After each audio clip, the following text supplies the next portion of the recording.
में से नहीं आता है क्या समझे? कुछ काम से भी तो पढ़ाई छोड़ दो, कुछ काम पहले कुछ काम करो उसके बाद फिर करना। तुमने पढ़ी क्या होता है मुद्रा स्थिति? तुम तो पहले से पढ़ा हुआ।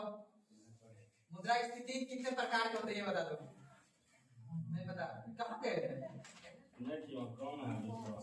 थोड़ा अब कितना दिन काम चलेगा? काम को खत्म कीजिए, इकोनॉमिक्स है, खास करके रेगुलरिटी जब तक मेंटेन नहीं रखिएगा तब तक नहीं होगा। आप इस बात को सोचिए कि जिसका जॉब लगा हुआ रहता है रेगुलर आता है। बैठिए बैठिए जल्दी बैठिए। ठीक है जी, कोई दिक्कत समझने में? कोई दिक्कत है ना? अब आगे सवाल समझे। आज हम लोग को पढ़ना है मुद्रा स्थिति का गणना करना है कि मुद्रा स्थिति की गणना हम किस आधार पे करते हैं। अब हम लोग देखिए ध्यान समझिएगा, आखिर मुख्य रूप से जब हमने मॉनेटरी पॉलिसी का अध्ययन किया, मॉनेटरी पॉलिसी में मुख्य रूप से मेरा यही उद्देश्य था कि मुद्रा स्थिति को क्या करना है? कंट्रोल करना है। तो आखिर जब हम मुद्रा स्थिति को कंट्रोल करेंगे तो आखिर उसकी गणना कैसे की जाती है? तो मुद्रा स्थिति की गणना की अगर हम बात करेंगे तो याद रखिएगा मुद्रा स्थिति की गणना। अब देखिए समझिएगा, यहाँ पे मुद्रा स्थिति की गणना हम 3 प्रकार से करते हैं। कितने प्रकार से करते हैं बाबू? 3 प्रकार। आपके एग्जाम में पढ़ाएंगे हम आपको 4 प्रकार के, लेकिन 3 प्रकार आपको याद रखना है। सबसे पहला जो होता है बाबू उसको बोलते हैं WPI, होलसेल प्राइस इंडेक्स। क्या बोलते हैं? WPI यानी होलसेल प्राइस इंडेक्स, बताएंगे आगे चल के भी। एक होता है CPI, कंज्यूमर प्राइस इंडेक्स, और एक होता है PPI जिसको हम क्या बोलते हैं बाबू? Producer price index. अब ये क्या होता है, इसकी गणना कैसे की जाती है, इसी चीज को आज हम समझेंगे। थोड़ा कॉम्प्लिकेटेड है और उसके हिसाब से अगर बेहतर तरीका से आप कॉन्सेंट्रेट हुइएगा तो समझ जाइएगा। अच्छा, पीछे जो हमने आपको बताया था कि मुद्रा स्थिति क्या होता है, मुद्रा स्थिति कितने प्रकार के होते हैं, और उसके बाद फिर मैंने आपको समझाया था कि मुद्रा स्थिति बढ़ने का क्या कारण होता है। जब लास्ट में जब हम खत्म करेंगे ये टॉपिक तो यहाँ पे समझिएगा कि मुद्रा स्थिति को खत्म करने के लिए सरकार कौन कौन सी उपाय करती है। आपने जो कल पढ़ा था कि मुद्रा स्थिति एक होता है मांग जनित और एक होता है लागत जनित। जब किसी वस्तु की मांग अधिक हो जाए तो मुद्रा स्थिति बढ़ जाती है, या किसी वस्तु के उत्पादन करने में अगर लागत बढ़ जाए तो भी क्या होता है देश में? मुद्रा स्थिति, यानी मुद्रा की स्थिति क्या होती है? बढ़ जाती है। अर्थात किसी वस्तु के निश्चित समय में लगातार वृद्धि, यानी मूल्य की कीमत में वृद्धि हो जाए क्या कहलाता है? मुद्रा स्थिति। अर्थात किसी बाजार में वस्तु और सेवा का मूल्य का निश्चित समय में बढ़ना ही क्या कहलाता है? मुद्रा स्थिति। अब आते हैं हम मुद्रा स्थिति की क्या करेंगे बाबू? मेजर करेंगे। अब सबसे पहले आप इस मेजर को समझने से पहले ये 3 प्रकार से मेजर किया जाता है, ठीक है ना? यानी wholesale price index, consumer price index और प्रोड्यूसर प्राइस इंडेक्स। कल मैं आपको एक कॉलम बताया था कि मान लेते हैं, ध्यान समझिएगा, एक किसान, अभी कौन सा महीना चल रहा है बाबू? फरवरी 2026। अभी चल रहा है फरवरी 2026। अगर हम इससे पीछे जाएंगे, इससे अगर हम पीछे जाएंगे 1 वर्ष तो कौन सा महीना आ जाएगा बाबू? 2025। कौन सा आ जाएगा बाबू? 2025 फरवरी। अब देखिए ध्यान समझिएगा, यहाँ पे जल्दी बैठिए, यहाँ पार्ट आते हैं, जल्दी बैठिए।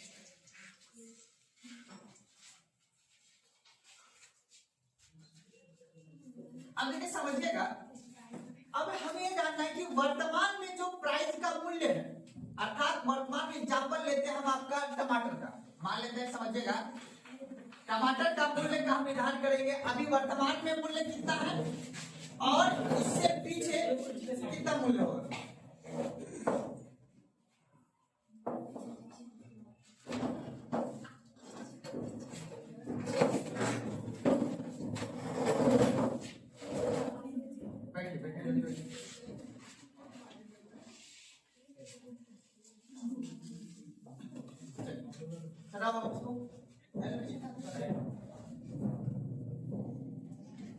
जब तो हार्ड टॉपिक है ना तो मेरा पहले से हम सोच के आते हैं कि कॉन्सेंट्रेट से समझना, ये हार्ड है। हार्ड मतलब इन द सेंस मतलब क्वेश्चन यहीं से पूछता है। कल जो पढ़े ना वो सिर्फ इसको समझने के लिए होता है, सर बात को, इसलिए थोड़ा कोशिश है कॉन्सेंट्रेट। चलिए अब देखिए समझिएगा, एक वित्तीय वर्ष में क्या चल रहा है, पीछे चल रहा है।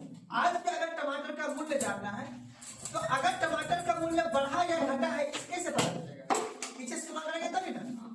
अगर किसी वस्तु का मूल्य का अगर हमें पता करना है कि ये वस्तु का मूल्य बढ़ा है या घटा है तो वो पीछे से तुलना करेंगे।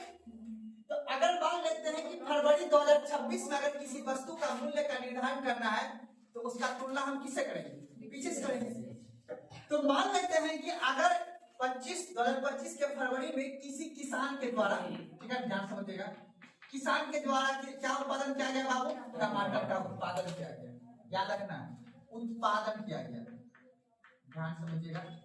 अब ये किसान जो है अपने टमाटर को किसी थोक विक्रेता के पास बेच दिया। अब किसान ने अपनी थोक विक्रेता के पास इसको बेचा, मान लो एग्जांपल के लिए 40 रुपए पर केजी। 1 केजी का दाम कितना लिया बाबू, 40 रुपया लिया। कोई दिक्कत है समझने में? अब ये थोक विक्रेता जो है, ध्यान समझिएगा, अभी मंडी में बिका। अब ये थोक विक्रेता किसको बेच दिया, रेडी वाले को, दुकान वाले को। अरे दुकान वालों को कितना बेचेगा बाबू, 1 केजी कितना बेचेगा वो, 50 रुपया, 50 रुपया पर केजी के हिसाब से वो बेच देगा।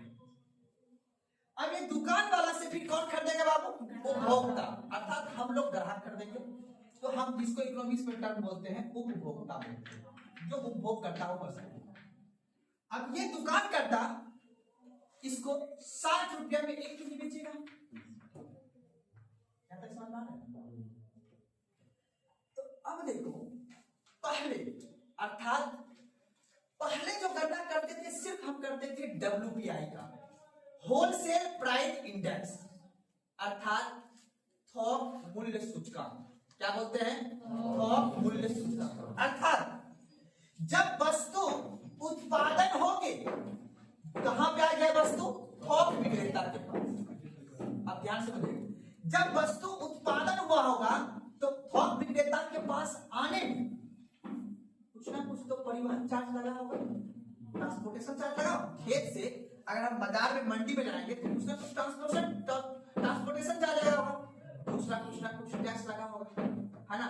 टैक्स कैसे लगा, जब तेल का दाम दिए तो हमें टैक्स भी दिया।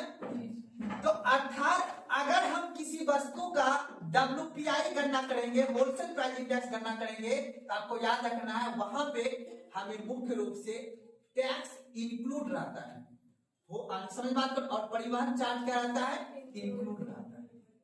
जब यहां से जब दुकानदार के पास जाता है माल तो फिर उस वस्तु का दाम बढ़ जाता है, क्योंकि दुकानदार अपने किराया, अपने प्रॉफिट को भी तो उसमें ऐड करेगा ना, तभी तो ये वस्तु को बेचेगा। थोक विक्रेता यहाँ पे वस्तु को लाया दुकान किसान के खेतों से, तो अपना परिवहन चार्ज वगैरह जोड़ के तब इसका दाम कितना कर दिया बाबू, 50 रुपया पर केजी। जब थोक विक्रेता से दुकानदार खरीदने का आया तो जो दुकानदार जो बेचेगा जहां पे वो अपना घर किस पे ले रखा है, रेंट पे ले रखा है, और उसको भी तो अपनी इच्छा है, उसको भी तो प्रॉफिट कमाना है ना। तो उन्होंने क्या किया, दुकानदार ने अपनी वस्तु को कितना कर दिया, 60 रुपया। जब दुकानदार का, जब हम उपभोक्ता अर्थात दुकान के समय अगर हम कीमत का निर्धारण करेंगे, देखो कीमत का जब हम निर्धारण करेंगे इसको बोलेंगे CPI, कंज्यूमर प्राइस इंडेक्स। जब यहां से मूल्य का निर्धारण करेंगे, कीमत का निर्धारण करेंगे, तो इसको क्या बोलेंगे, WPI, होलसेल प्राइस इंडेक्स। अब देखो दिक्कत क्या है, अब ये वर्तमान, ये 2014 से गणना स्टार्ट हुआ है। अर्थात किसी वस्तु, सरकार देखो गरीबी की वजह से, मतलब महंगाई की वजह से, यानी मुद्रा स्थिति, इसको आसान भाषा में महंगाई बोलो, बोलचाल की भाषा में महंगाई बोलते हैं, किताबी भाषा में मुद्रा स्थिति। महंगाई की वजह से सरकार गिर भी जाती है ना, या महंगाई की वजह से, महंगाई कम होने की वजह से सरकार सत्ता में आ भी जाती है। तो सरकार के लिए ये सबसे बड़ा हॉट टॉपिक होता है मुद्रा स्थिति अर्थात महंगाई, कि महंगाई को कैसे किसी न किसी तरह हमें कंट्रोल करके रखना है, कम नहीं हो जाए या ज्यादा नहीं हो जाए। कम हो जाएगा वो भी अर्थव्यवस्था के लिए खराब है, और ज्यादा हो जाएगा वो भी अर्थव्यवस्था के लिए खराब है, देश के लिए क्या हो, घातक है। तो हाँ बोलो, कोई सवाल है क्या? धीरे धीरे बढ़ते रहता है। कल मैंने सवाल आपको दिखाया था ना, हम कोशिश करते हैं कौन सा मुद्रा स्थिति, हम कौन सा देश है, विकसित या विकासशील? विकासशील देश में कौन सी मुद्रा स्थिति होनी चाहिए? चलती हुई मुद्रा। चलना है, रुकना नहीं है। क्या करना है? अब अपने देश को विकास करेंगे तभी तो हम किसी दूसरे देश का तेल खरीद सकते हैं ना, हम किसी दूसरे देश का फाइटर प्लेन को खरीद सकते हैं ना। अगर हम अपनी मुद्रा स्थिति को घटा के रखेंगे, कम करके रखेंगे, तो हमारे देश की जीडीपी कैसे बढ़ेगा? फिर वर्ल्ड लेवल में, विश्व लेवल में जब तक हमारी जीडीपी नहीं बढ़ेगा तो फिर हम किसी वस्तु का आयात निर्यात कर सकते हैं, हमारा पैसा का मूल्य नहीं बढ़ेगा।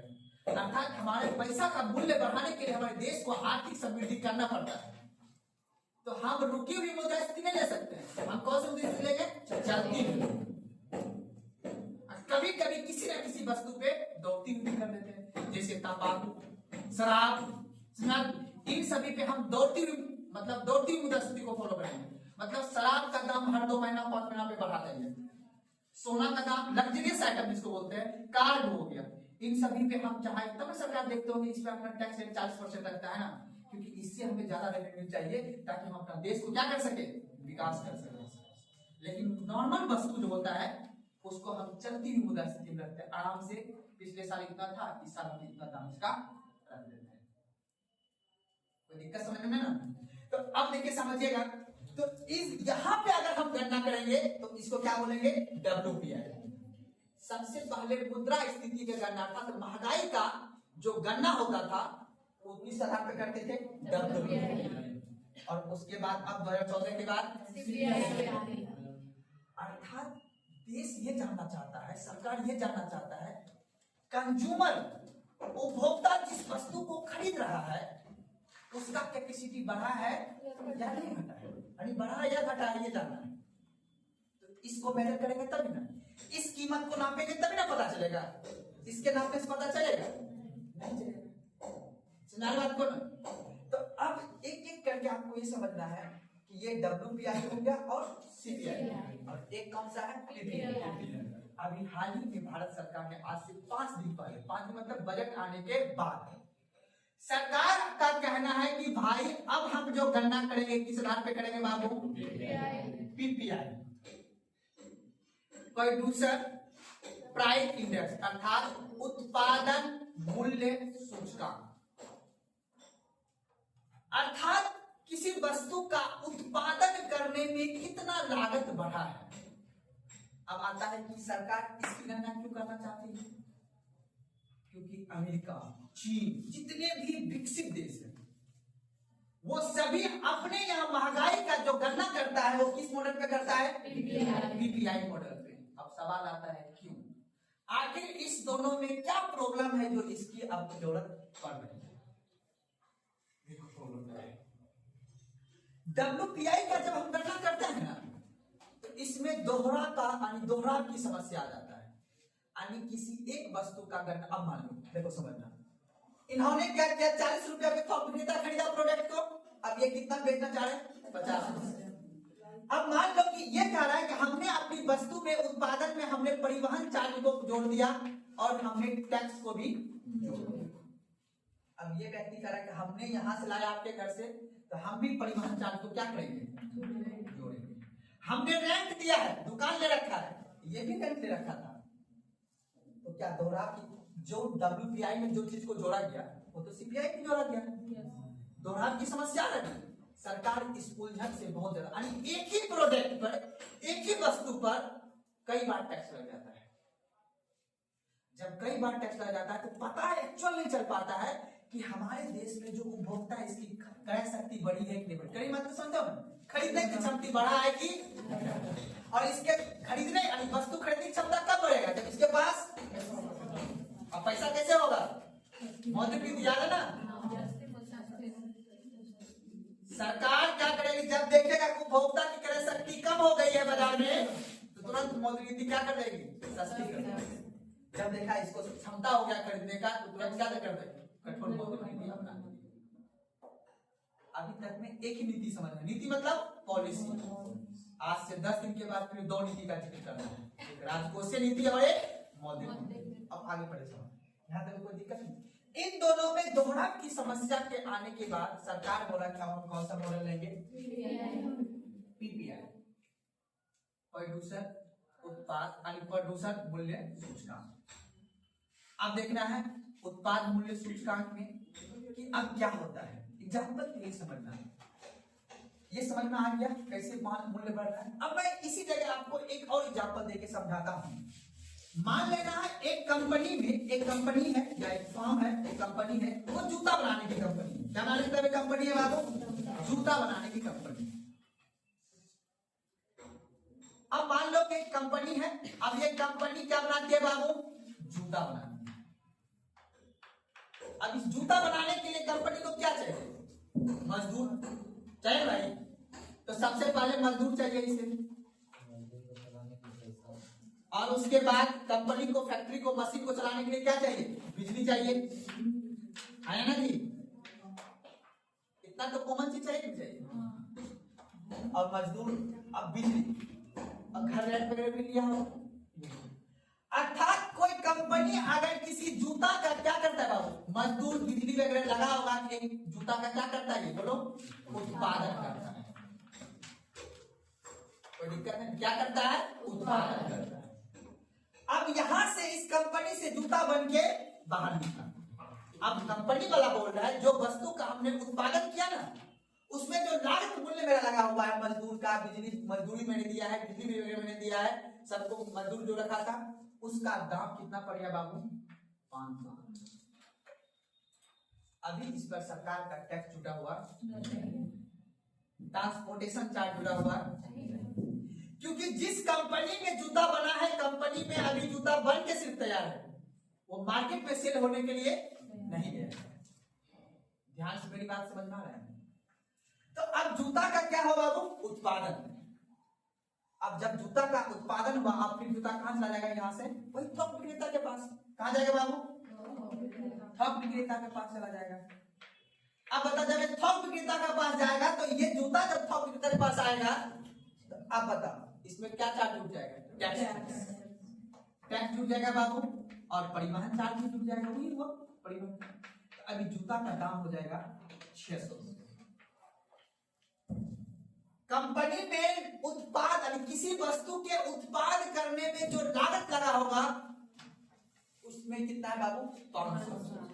जब इसमें हमने टैक्स को जोड़ दिया तो क्या निकल गया? 600। फिर यहां से फिर किसके पास जाएगा? बोलो, रिटेलर के पास, अर्थात दुकानदार के पास। मैसूर बाजार में आके बिकेगा जूता।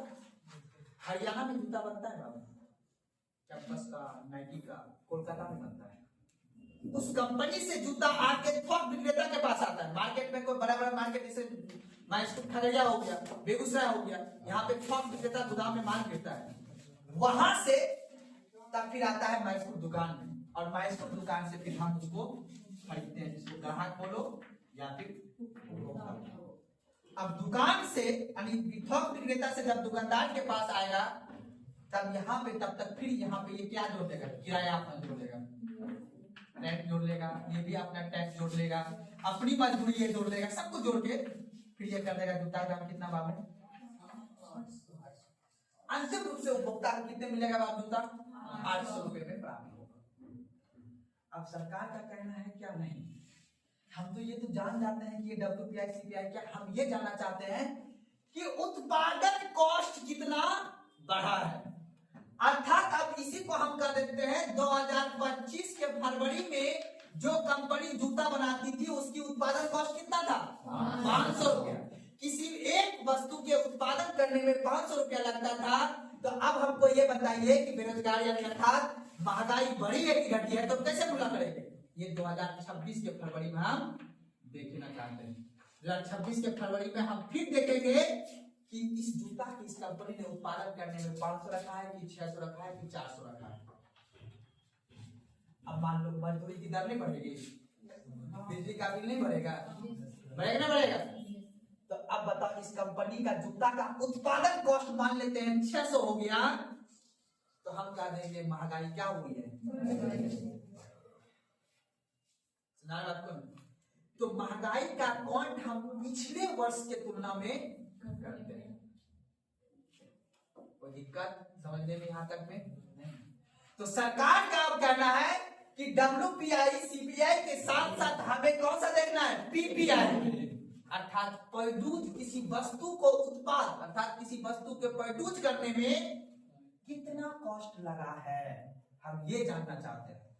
एक वस्तु जो आपने पिछले साल उत्पादन किया जो कंपनी ने, उसका कितना चार्ज आपने लिया था, इस बार जो आप उत्पादन कर रहे हो किसी वस्तु का, उसका चार्ज कितना आपने रखा है। उसके बाद तो यहाँ से तो फिर सरकार का खेल है ना बाबू, यहाँ से सरकार सोचेगी सब्सिडी दे देना है, सब व्यक्ति खरीद लेगा प्रोडक्ट को, सबको नहीं देना है, टैक्स बढ़ा देंगे, है कि नहीं। अगर यूरिया का दाम, अब इसी जगह मान लो कोई कंपनी बनाती है यूरिया बनाती है, यूरिया का उत्पाद करने में उसने रखा कि हम 600 रुपया बोरा रखेंगे, कौन कंपनी बोली, यूरिया की कंपनी बोली। अब सरकार सोच रही कि हर किसान के पास यूरिया पहुंचना चाहिए, तो सरकार के पास दो विकल्प है, सबके पास पहुंचना चाहिए तो वो क्या दे देगा, सब्सिडी। किसको डायरेक्ट, कंपनी को दे देगा, कंपनी को दे देगा सब्सिडी, बोलेगा कि देखो तुम बिकता हो तुम 400 में यहाँ से खरीदो और उपभोक्ता तक पहुंचते पहुंचते 600 तक में बिक जाना चाहिए, हम रुपया देंगे। कौन देगा, हम मतलब सरकार देगा। तो लागत कॉस्ट जब बढ़ेगा ना बाबू, तब सरकार उस वस्तु पर क्या दे देगा, सब्सिडी। अगर वो वस्तु सबके काम के लायक है, लग्जरी आइटम है, तो फिर सरकार तो बोलेगा जम के टैक्स लेंगे, लागत कॉस्ट से कोई मतलब नहीं। तो अब डिपेंड करता है बाबू कि वस्तु कौन सा है। तो जब हम गणना करेंगे ना, तो उसमें सरकार एक वस्तु तय करता है, क्या करता है, वस्तु। तो वस्तु हम तय करेंगे कहां पे, सीपीआई में। सीपीआई में हम डिपेंड करता है कि कौन से वस्तु की हम एक बास्केट बनाते हैं, अर्थात एक टोकरी रखते हैं, उस टोकरी में हम कुछ प्रोडक्ट को रखते हैं। कौन सा प्रोडक्ट, सब प्रोडक्ट का अलग अलग महत्व है। अब जो प्रोडक्ट कुछ ऐसा है जो आदमी day to day life use करता है, जैसे सब्जी है ना, कुछ है ना सब्जी, अब इसकी दाम कैसे बढ़े घटेगा, इसका भी मेंटेन किया जाएगा। कोई ऐसा वस्तु है जो एक बार खरीदे और जनता को उससे 5 साल को मतलब नहीं, जैसे पंखा खरीद लिया हमने, एक बार खरीदा उसके 3 साल कोई टेंशन है, और उसके बाद 3 साल के बाद इसकी उत्पादन क्षमता तो लागत कौन बढ़ ही जाएगा, है उत्पादन नहीं करने की लागत बढ़ जाएगा। लेकिन जो डे टू डे लाइफ का कोई चीज है, या अपना देश एक कृषि प्रधान देश है ना, तो कृषि वाला जो वस्तु है उसका दाम उतना ना बढ़ जाए। डे टू डे लाइफ जो आम आदमी के जीवन पे कोई फर्क ना पड़े, खाने वाला चीज उस पर कोई ज्यादा उछाल ना आ जाए, सरकार दिमाग लगाता है सीपीआई के कुछ वस्तु पे कंट्रोल करने के लिए। कोई दिक्कत। अब एक बात, यहाँ तो मैंने वर्ष का एग्जाम्पल दिया था, लेकिन याद रखना है मंथली। हर महीने में WPI CPI जारी किया जाता है। हर महीने में पिछले महीने की तुलना में यह जारी किया जाता है कि इस बार होलसेल प्राइस इंडेक्स कितना है। पिछले वर्ष के तुलना में या महीना के मैंने महावर्ष, मैंने एग्जाम्पल समझाने के लिए मैंने वर्ष लिया था। हर माह आपका महंगाई काउंट किया जाता है कि महंगाई बढ़ी है या सरकार को बताना पड़ता है कि आपने किस वस्तु पे टैक्स ज्यादा ले रहे हो, कम ले रहे हो, उससे क्या हुआ, सरकार आम जनता पे महंगाई बढ़ी है कि घटाई। मंत्रालय जारी करता है, श्रम एवं रोजगार मंत्रालय कुछ रिपोर्ट को जारी करता है, कुछ को जारी करता है आपको NSO, जैसे WPI को जारी करता है NSO के द्वारा, वो बताएगा कि सब समझाएगा आपको। कोई दिक्कत यहाँ तक समझने में नहीं ना। अब बताओ, अब इसको हम क्या करेंगे, काउंट कर लेंगे। एक बात और समझ लो, हेडलाइन समझते हो, हेडलाइन एक टर्म आता है अपने न्यूज़पेपर में, एग्जाम वाला भी पूछ लेता है हेडलाइन मुद्रास्फीति क्या होता है, ठीक है ना, एग्जाम में पूछेगा क्वेश्चन। और एक होता है कोर मुद्रास्फीति, कोर हेडलाइन मुद्रास्फीति के अंतर्गत हम सब वस्तु को रखते हैं, वस्तु भी रखते हैं और सेवा भी रखते हैं। सेवा समझते हो ना, तुम जाएगी रेस्टोरेंट, तो वो तुमको क्या देगा, सेवा या वस्तु, सेवा। तुम जाएगी हॉस्पिटल, तुमको क्या मिलेगा, वस्तु या सेवा। तुम जाएगी पढ़ने के लिए स्कूल, तुमको वस्तु मिलेगा, सेवा। तुम जाएगी दुकान में जूता खरीदने, वस्तु देगा कि सेवा। डिपेंड, एक ही जैसा सब कुछ है, बस उसको समझना है। तो स्वास्थ्य शिक्षा को हम रखते हैं सेवा, ठीक है, वो मेरा सेवा है, बात को ना। और उसके बाद उस चीज को क्या रखते हैं, बस। एक WPI है ना बाबू, WPI WPI में हम सिर्फ वस्तु का मूल्यांकन करते हैं, यानी वस्तु का गणना करते हैं। किसमें करते हैं बाबू? वस्तु का। यानी होलसेल प्राइस इंडेक्स में किसका सिर्फ गणना करते हैं? और ये सीपीआई है ना बाबू, सीपीआई में वस्तु और सेवा दोनों की गणना होती है। किसकी गणना? सुनाने में बात ये एग्जाम में पूछ लेता है फटाक से कि निम्नलिखित में से किसकी गणना किसके तहत होता है? सीपीआई तहत होता है या WPI तहत? मुद्रा स्थिति के टॉपिक में गणना से ज्यादा सवाल पूछा जाता है। तो किसकी गणना कौन करती है, किसकी गणना कौन, और कौन रिपोर्ट किसकी जारी करता है, सब दिखा देंगे, कोई टेंशन नहीं। यहाँ तक में कोई दिक्कत समझ में ना? अब बताओ मुद्रा स्थिति क्या होता है, मुद्रा स्थिति होने के पीछे का कारण क्या है, और मुद्रा स्थिति कितने प्रकार के होते हैं, ये तीन टॉपिक कल पढ़ा दिए थे। आज क्या पढ़ना है? मुद्रा स्थिति की गणना। कोई दिक्कत? लिखो बाबू गणना।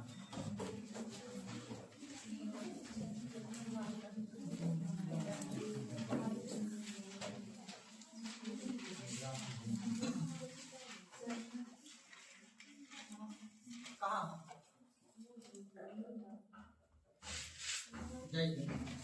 पीछे कैमरा चल रहा है। चलिए अब लिखिए मुद्रा स्थिति की गणना। कब लिखे? मुद्रा स्थिति की गणना।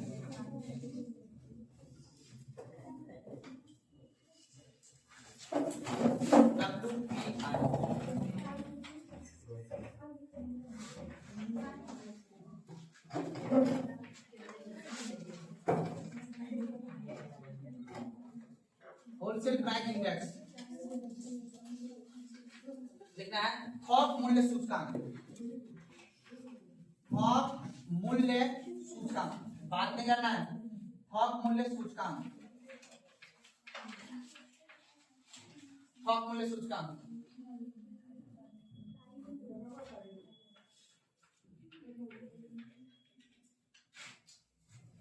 कंज्यूमर प्राइस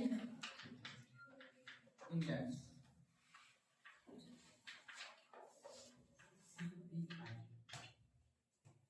उपभोक्ता मूल्य सूचकांक।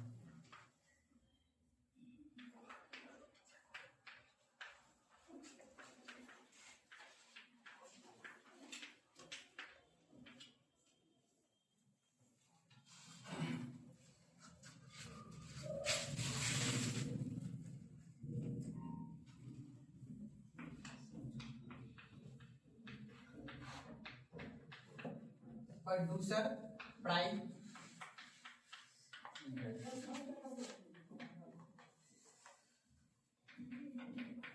उत्पादन मूल्य सूचकांक।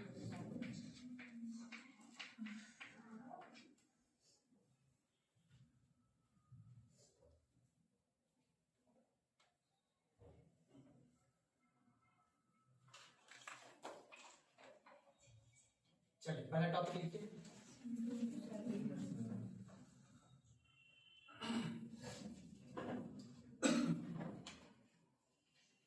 याद रख लेना बाबू, क्वेश्चन यहीं से बनेगा।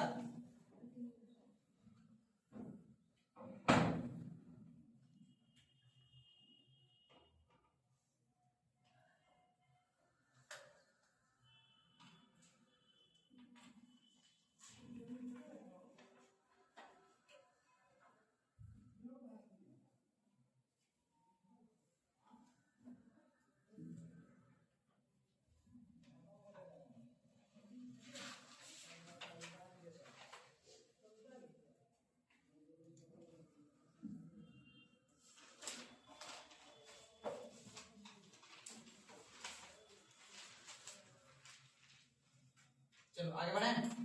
लिखिए टॉपिक सबसे पहला WPI, होलसेल प्राइस इंडेक्स।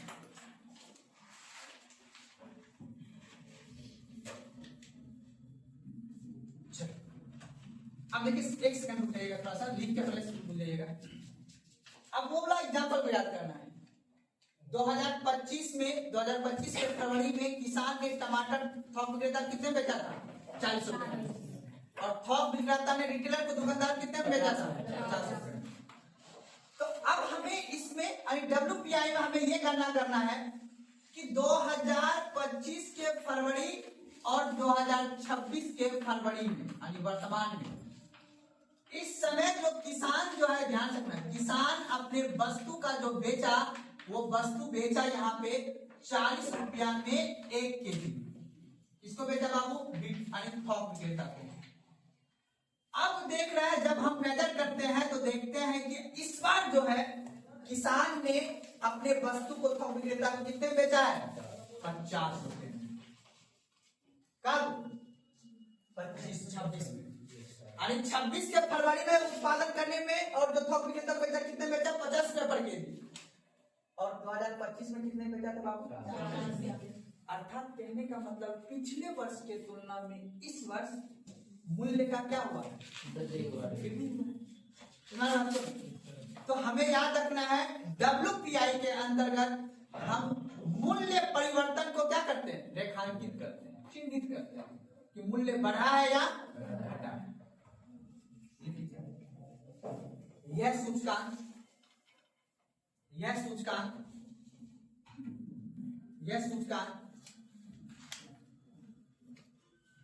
वस्तु के, यह सूचकांक वस्तु के थोक मूल्य में, वस्तु के थोक मूल्य में औसत परिवर्तन को व्यक्त करता है। यह इंडेक्स या सूचकांक वस्तु के थोक मूल्य में औसत परिवर्तन को व्यक्त करता है, जो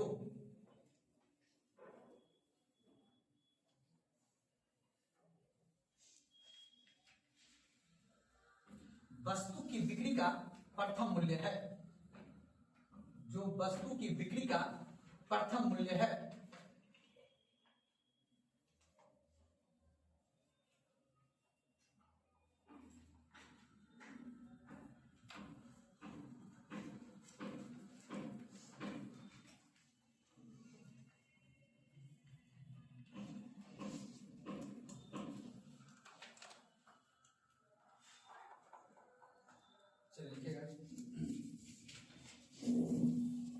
WPI की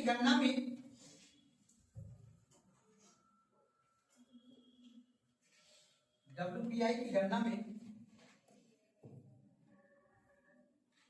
केवल वस्तु होता है, केवल वस्तु होता है,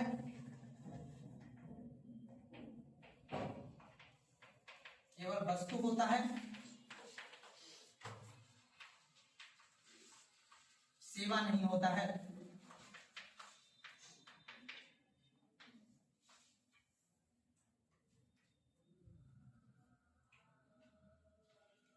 चलिए अब रुक जाइए, कोई समझा दीजिए उसके बाद। अभी जो मैंने आपको बताया कि बाबू, वस्तु, किसान जब अपने वस्तु को थोक विक्रेता के पास भेजा 40 रुपया में 1 केजी लगा के, किसके पास आ गया? थोक विक्रेता। अब थोक विक्रेता यहां से किसको बेचेगा? दुकानदार। अब दुकानदार को जब थोक विक्रेता बेचेगा तो अपने साथ में क्या जोड़ लेगा बाबू? परिवहन चार्ज। लेकिन जब हम WPI का बताओ, इसके पास गणना जब आया ना, वस्तु जब आया, होलसेल प्राइस इंडेक्स इसके पास जब पहुंचा, तो होलसेल प्राइस इंडेक्स जब ये आप बेचेगा तब टैक्स जोड़ेगा ये। अर्थात WPI में हम टैक्स को और परिवहन चार्ज को कौन नहीं करते, लेकिन जब CPI की गणना करेंगे वहां पे हम टैक्स को, GST को या परिवहन चार्ज को गणना करते हैं। अर्थात WPI का रिपोर्ट जारी करने वक्त हम कोई भी टैक्स को जोड़ते नहीं, तो हम उसमें किसका कॉस्ट जोड़ते हैं? सिर्फ वही PPI। इसीलिए अब WPI जगह बताऊंगा, WPI जगह आपको सरकार क्या लाना चाहिए? PPI। अब ध्यान समझिए, इसके पास जब वस्तु आया तो सिर्फ रखना आ गया KCG। अब ये बेचेगा तब ना ये जोड़ेगा, नहीं बेचेगा तो उतना ही रहेगा। तो अर्थात जब हम लोग WPI की गणना करते हैं तो उसमें टैक्स को इंक्लूड नहीं करते हैं। यहीं से क्वेश्चन पूछता है बाबू, WPI में टैक्स और प्रत्यक्ष कर को गणना नहीं करते हैं, और सिर्फ किसका गणना करते हैं? सेवा गणना करते हैं।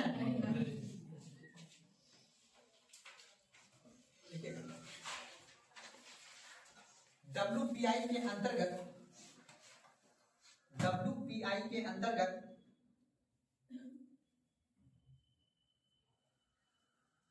CPI के अंतर्गत कीमत की गणना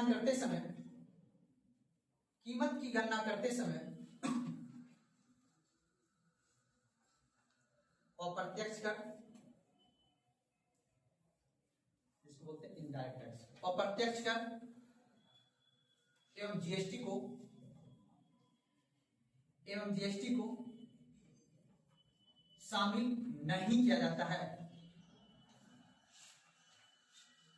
एवं जीएसटी को शामिल नहीं किया जाता है।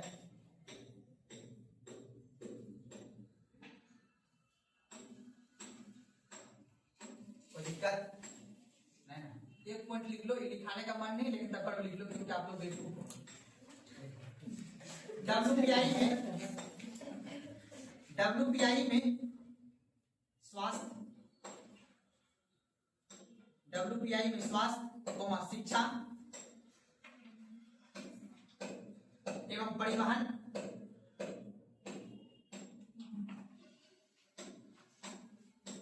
एवं वित्त सेवा एवं, दो बार हो गया, गलती हो गया, आने पहले स्वास्थ्य, शिक्षा, परिवहन एवं वित्त सेवा को शामिल नहीं किया जाता है। अब ये लाइन क्यों लिखा है पता है? क्योंकि ऑब्जेक्टिव में ऐसे पूछता है, निम्नलिखित में से कौन सा सेवा को WPI में शामिल नहीं किया जाता है? ऑप्शन मिलेगा शिक्षा, स्वास्थ्य, ये भी रहेगा, ये सेवा हो गया, इसको शामिल नहीं करेंगे WPI में, इसलिए मैंने अलग से लाइन लिखा दिया मैंने, ताकि आप लोग थोड़ा कम दिमाग है, इसीलिए मुझे मजबूरी में लिखाना पड़ा है। तो सीधा डायरेक्ट बोर्ड मैंने क्या लिखा दिया? सेवा लिखा दिया है ना, लेकिन वहां सेवा वर्ड नहीं रहेगा, वहां क्या रहेगा? निम्नलिखित में से किसको WPI में शामिल नहीं करेगा? ऑप्शन रहेगा शिक्षा, एक रहेगा स्वास्थ्य, सर बात को ना, या तो शिक्षा रहेगा, स्वास्थ्य, यानी कोई एक सेवा का दे, या होटल या रेस्टोरेंट, तो ये सबको WPI में शामिल किया जाता है? नहीं। इसलिए मैंने डायरेक्ट एक वर्ड लिखा दिया, सेवा को शामिल WPI में नहीं किया जाता है। समझ में? इसलिए मैंने अलग से लाइन पॉइंट लिखा दिया ताकि कल को सोल्व करोगे तो पता चले। अब लिखो अगला पॉइंट, ठीक है, बच्चा वाला पॉइंट लिख लो। WPI की गणना 1942 में प्रारंभ किया गया। WPI की गणना 1942 में प्रारंभ किया गया। हाँ, 1942 में प्रारंभ किया गया, जिसका आधार वर्ष 1939 था, जिसका आधार वर्ष 1939 था।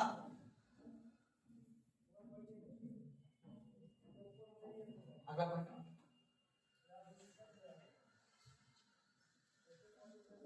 देखिएगा, 2012 में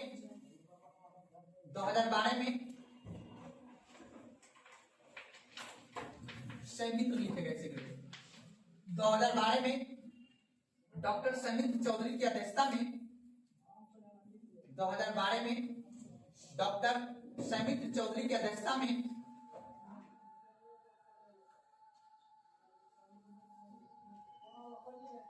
WPI का आधार वर्ष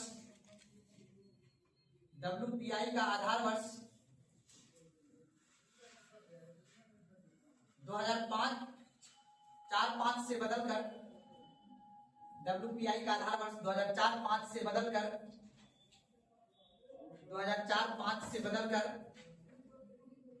2011-12 किया गया।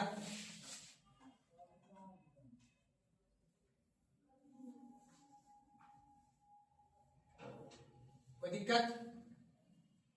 अब देखो 23-24 भी हुआ है, लेकिन ये बात अभी लिखाएंगे नहीं जब तक कि सारा मामला न हो जाए, ठीक है ना? इसलिए अगली बार जो अध्यक्षता आएगा उसके हिसाब से आप लोग ऐड कर लेना, याद रख लेना है। सौमित्र चौधरी की अध्यक्षता में आधार वर्ष कौन सा है बाबू? 2011। अब हो गया 23-24, ठीक है, एक लाइन बचा तो लिख लेना। अब अगर टॉपिक लिखिए, WPI में शामिल वस्तु को 3 वर्गों में बांटा गया है। टॉपिक लिखिएगा, WPI में शामिल वस्तु को 3 वर्गों में बांटा गया है। WPI में शामिल वस्तु को 3 वर्गों में बांटा गया है। यहां से भी क्वेश्चन पूछता है, DPSC वाला, थोड़ा सा UPSC वाला थोड़ा सा टफ करके, ठीक है।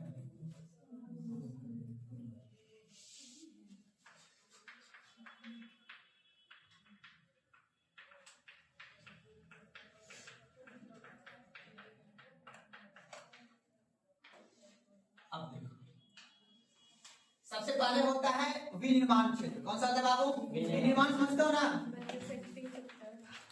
मैन्युफैक्चरिंग सेक्टर, जहां पे वस्तु क्या हो रहा, ठीक है ना। और दूसरा जो क्षेत्र आएगा उसको हम बोलेंगे प्राथमिक। प्राथमिक समझ लेना ना, प्राथमिक क्षेत्र। कौन सा क्षेत्र होगा बाबू? और तीसरा जो क्षेत्र होगा वो कौन सा होगा? ईंधन, ईंधन क्षेत्र। अर्थात WPI की गणना करने पर वस्तु को कितने वर्गों में बांटा मैंने?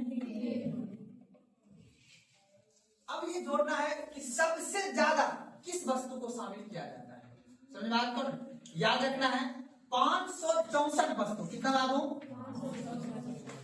564 वस्तु को एक टोकरी में लिया जाता है, ठीक है ना।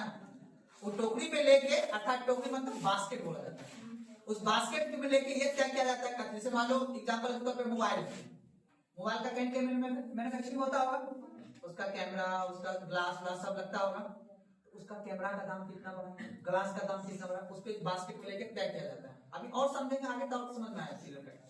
तय करके फिर बताया जाता है। तो क्वेश्चन पूछेगा कि WPI के अंतर्गत सबसे ज्यादा किस क्षेत्र के वस्तु को रखा जाता है? विनिर्माण क्षेत्र को क्या बोलते हैं? प्राइमरी की, द्वितीय की, तृतीय? तृतीय क्षेत्र तो इसमें है ही नहीं, तो कभी ऑप्शन ऐसे घुमा के भी पूछ सकते हो, ठीक है ना। तो बताओ विनिर्माण क्षेत्र, अब WPI में किसका परसेंटेज ज्यादा है बाबू? तो याद रखना है 64.23%। कितना है बाबू? अगला है बाबू प्राथमिक क्षेत्र। प्राथमिक क्षेत्र कितना बाबू? 117 वस्तु, 117 वस्तु को शामिल है। ये कितना क्षेत्र है बाबू? ये है 22.62%, ठीक है। और एक होता है ईंधन क्षेत्र, समझते हो ना, जो तेल होता है, विद्युत, कोयला वगैरह, ठीक है ना। और ये है बाबू 13.15%, ठीक है। इसमें मात्र 15 वस्तु है, 16 वस्तु है। एग्जाम में पूछता है, ये याद रखना है।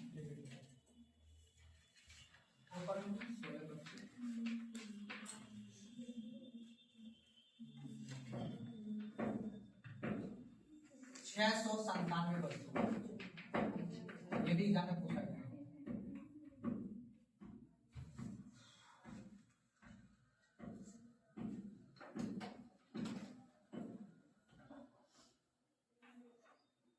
जिनकी डाटा सही है ना,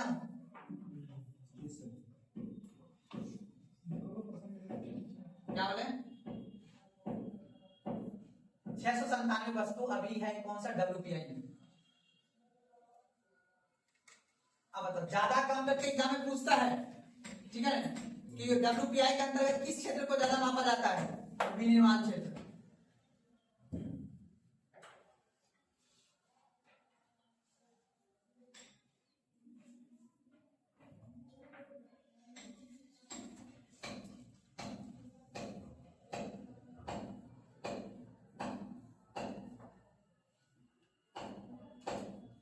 चलिए अब अगला टॉपिक लिखिए, CPI, कंज्यूमर प्राइस इंडेक्स।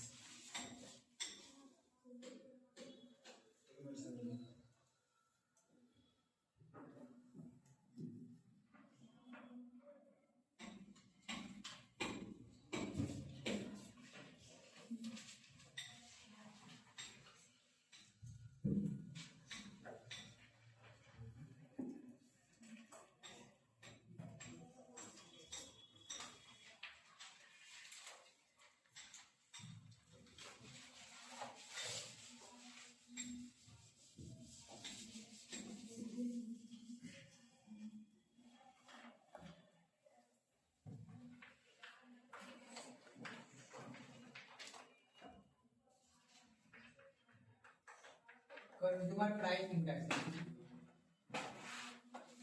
उपभोक्ता मूल्य सूचकांक, उपभोक्ता मूल्य सूचकांक।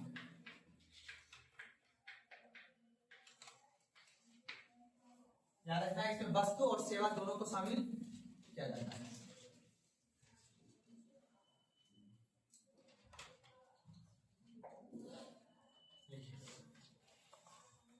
वह सूचकांक है,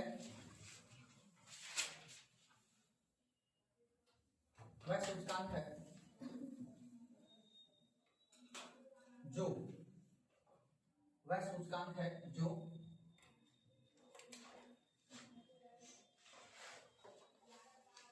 आम उपभोक्ता द्वारा खरीदी जाने वाली वस्तु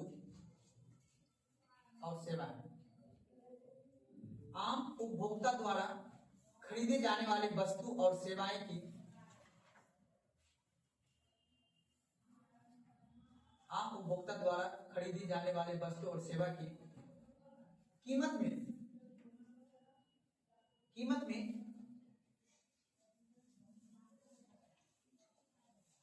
समय के साथ कितना परिवर्तन हुआ है, समय के साथ कितना परिवर्तन हुआ है, अर्थात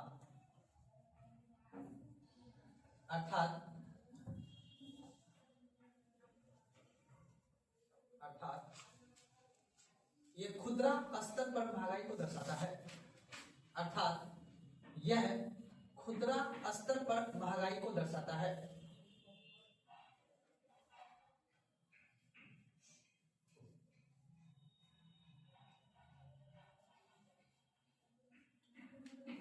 कोई दिक्कत? बस याद रखना है WPI में और CPI में बस कोई अंतर नहीं है। बस इसमें क्या था बाबू, वस्तु, और इसमें क्या है, वस्तु और सेवा दोनों। इतने सवाल यानी WPI के अंतर्गत हम सिर्फ किसको काउंट करते हैं बाबू, वस्तु को।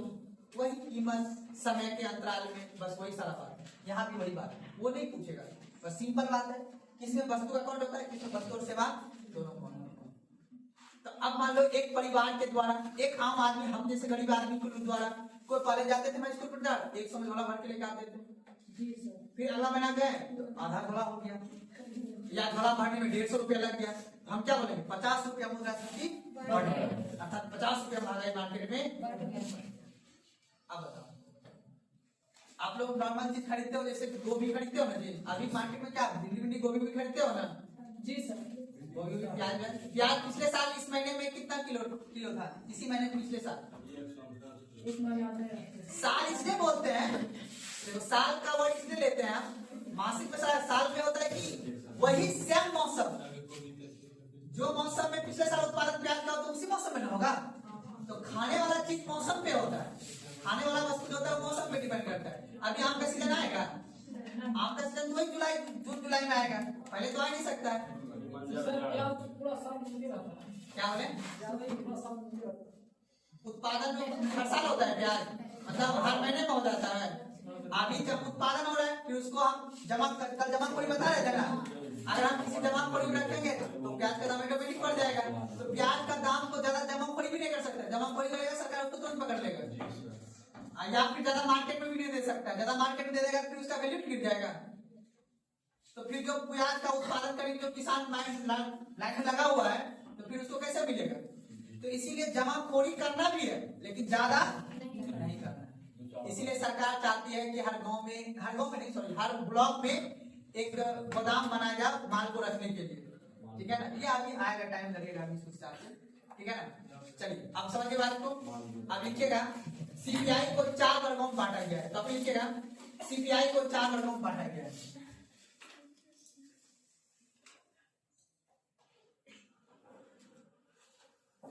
CPI को 4 वर्गों में बांटा गया है। पहले लिखिएगा CPI IW, पहले लिख लीजिए, उसका फुल फॉर्म में लिखा देंगे। दूसरा लिखिएगा CPI AL, CPI AL, उसके बाद लिखिएगा CPI R1 होगा, CPI RL,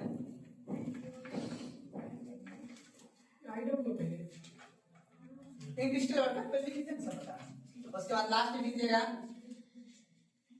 एक लास्ट बचा हुआ है CPI combined, CPI combined,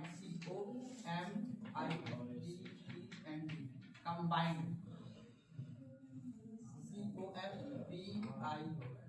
combined, CPI combined, combined लिख लीजिएगा अर्बन और रूरल।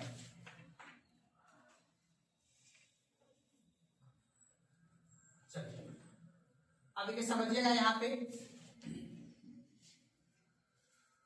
सबसे पहला टॉपिक लिख लीजिएगा सीपीआई इंडस्ट्रियल वर्कर, ठीक है ना, औद्योगिक श्रमिक, सीपीआई इंडस्ट्रियल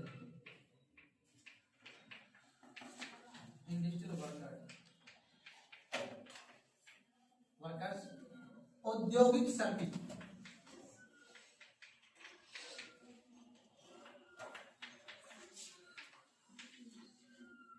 औद्योगिक श्रमिक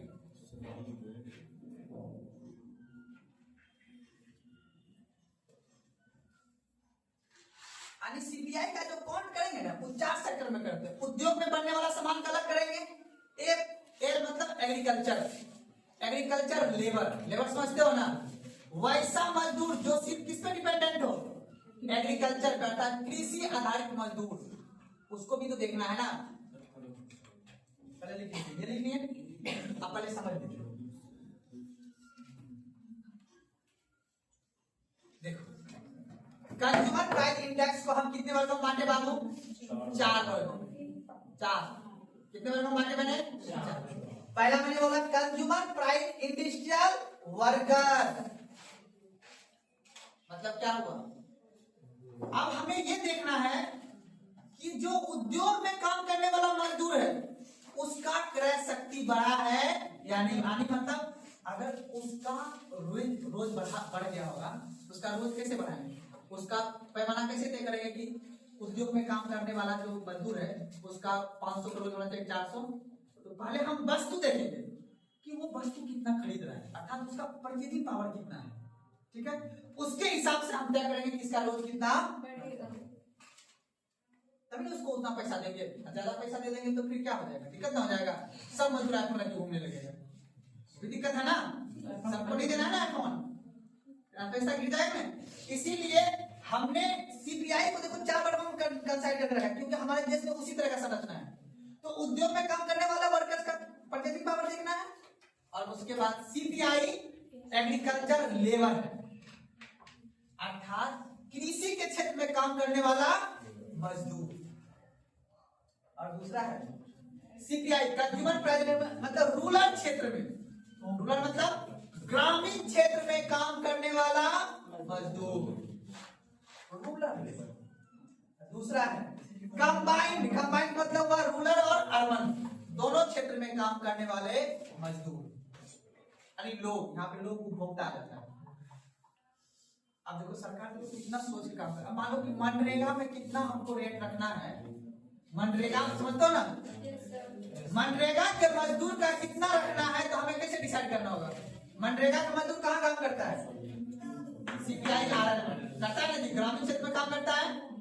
तो सरकार देखता है कि हमें कैसे किसी क्षेत्र को अब अगर सरकार की किस सूचकांक को देख के सरकार ये सोचेगा कि भाई हमको मौद्रिक नीति, आरबीआई सोचेगा कहाँ मौद्रिक नीति लागू करना है, सुना मेरी बात, यानी यही सूचकांक जब जारी होता है ना तो उसी से तय करता है कि हमको किस क्षेत्र में मॉनेटरी पॉलिसी बढ़ाना है और किस क्षेत्र में मॉनेटरी पॉलिसी घटाना है। क्योंकि अब देखो यही से यानी महंगाई दर, मान लो कि अब इस क्षेत्र से पता चलेगा अच्छा इस क्षेत्र का महंगाई दर बढ़ा है, तो सरकार सोचता अच्छा हमको रेपो रेट कम करना है, रिवर्स रेपो रेट या सीआरआर या एसएलआर या एमसीएलआर कम करना है, या बेस रेट कम करना है, सुना बात को ना। तो इसी सेक्टर से पता चल जाता है। अब देखो इसका अगर परचेजिंग पावर को बढ़ाना है तो उस हिसाब से काम करेगा, अगर इसके परचेजिंग पावर को बढ़ाना है उस हिसाब से काम करेगा, सुना बात ना। तो लिखिए सबसे पहले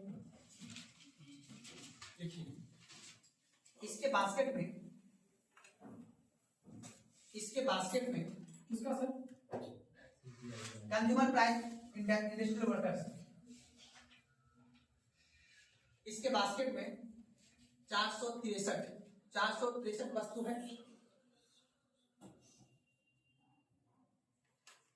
जिसका आधार वर्ष 2016 है, है। इसमें सर 2001 है, इसमें बाबू इंडस्ट्रियल में बोलो सेंस करने आप जाएंगे बोले रोशन जिसका आधार, चलो आगे लिखो, जिसका जिसका आधार वर्ष 2000, इसमें 370 दिया, चेंज कर लीजिए, पुराना वाला है ना, आप लिखिएगा इसका सूचकांक क्या लिखिए जी? इसके बास्केट में 463 वस्तु है जिसका आधार वर्ष 2000। अब समझ लो थोड़ा सा। अब आधार वर्ष समझते हो ना, यहाँ से तय किया जाएगा। अब इसके अंतर्गत जितना भी कर्मचारी है, याद रखना है, जितना भी उस कर्मचारी का वेतन बढ़ाना है। अभी मास्टर लोग है ना, मास्टर का वेतन बढ़ रहा है ना, तो उसका वेतन बढ़ाना है कि घटाना है, वो कौन तय करेगा? यही महंगाई और यही मुद्रास्फीति ये तय करेगा कि वेतन को बढ़ाना है या घटाना है। एग्जाम में क्वेश्चन पूछेगा, सरकारी कर्मचारी का वेतन का निर्धारण किस रिपोर्ट के आधार पर किया जाता है? CPI IW। बात को ना, सिर्फ 2 आदमी को छोड़ के, एक बैंक में काम करने वाला आदमी और दूसरा दूतावास में काम करने वाला आदमी। दूतावास समझते हो ना, तो दूसरे देश में काम कर रहा होगा, तो उन दोनों प्रतिनिधि का बैंक में तो जान ही लो कौन है बैंक में काम करने वाला आदमी, सार्वजनिक बैंक ही है ना। तो सरकार का, भारत सरकार का आदमी है वो, चाहे SBI में काम करे चाहे वो किसी भी क्षेत्र कोनो बैंक में काम करे, वो भारत सरकार का मोहर लगा के नहीं चल सकता या राज्य सरकार का मोहर लगा के नहीं चल सकता। तो बैंकिंग क्षेत्र में और दूतावास में काम करने वाले कर्मचारी को छोड़ के बाकी सभी सरकारी कर्मचारी का वेतन और भत्ता डिसाइड किस रिपोर्ट के आधार पर किया जाता है? CPI WI। यही एग्जाम में पूछता है। यह सूचकांक द्वारा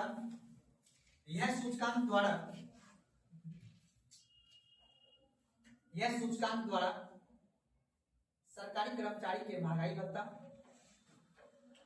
यह सूचकांक द्वारा सरकारी कर्मचारी के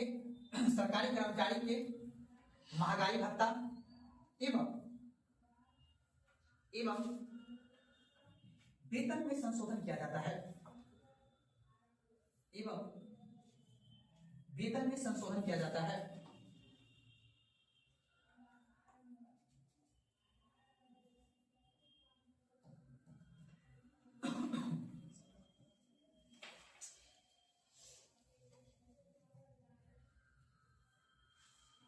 तो लेकिन हो जाएगा ना, यही लाइन पूछेगा ऑब्जेक्टिव में, बाकी वो बास्केट आधार वर्ष नहीं पूछता है।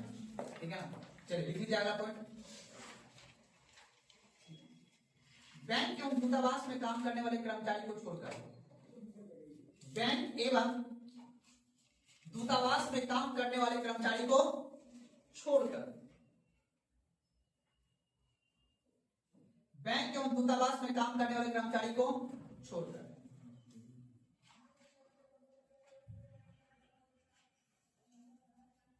चलिए अगला पॉइंट। इसी सूचकांक द्वारा मजदूरी दर निर्धारण किया जाता है।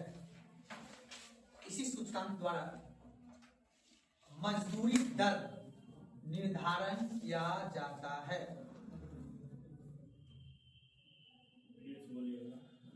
इसी सूचकांक द्वारा मजदूरी दर निर्धारण किया जाता।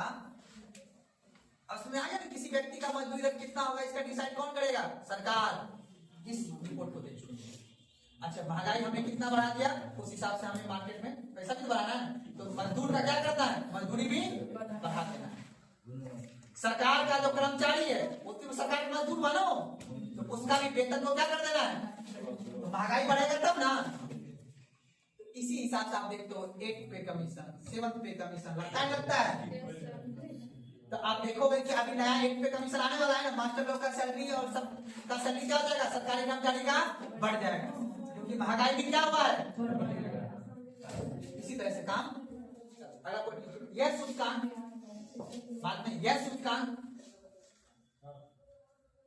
कल क्लास बंद है। अच्छा, सुबह का क्लास कल बंद है, लिखिएगा। यह सूचकांक श्रम ब्यूरो, आधा वो लोकर होगा।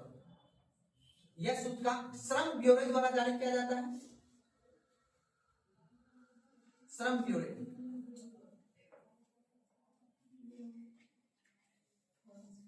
यह सूचकांक श्रम ब्यूरो द्वारा जारी किया जाता है। अब समझ लो एक पॉइंट है। बंद जो किया है सर, हमारे क्या बोले, बंद भी किया है, इसको बंद कर दिया गया है। हाँ पहले गलत बोला, आज आगे बताएंगे। हमारे देश में एक मंत्रालय होता है, रोजगार मंत्रालय, नाम सुने हो, रोजगार और उद्योग मंत्रालय होता है। उसी के अंतर्गत एक विभाग होता है, श्रम विभाग, जिसका काम है रोजगार को देना, और वही विभाग इस रिपोर्ट को क्या करता है, वो जारी करता है। एग्जाम में पूछा जाता है किस विभाग के द्वारा जो है आपका ये रिपोर्ट जारी किया जाता है, श्रम ब्यूरो विभाग के द्वारा। कोई दिक्कत है ना। चलिए अगला पॉइंट लिखिए, CPI एग्रीकल्चर लेबर AL।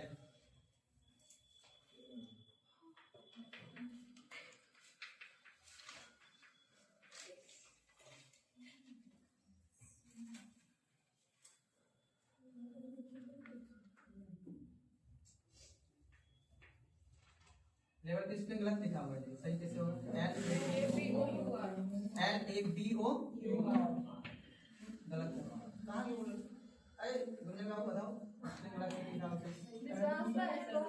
सही लिखा हुआ है ना, नहीं सही हो सकता है, आपको लगा हाँ देखिए ना। तो हम क्या लिखेंगे, एग्रीकल्चर लेवल लिख लेना, कृषि श्रमिक, कृषि मजदूर,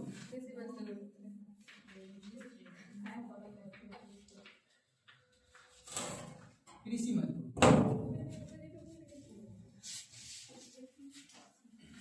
चलिए लिखिए इसके अंतर्गत,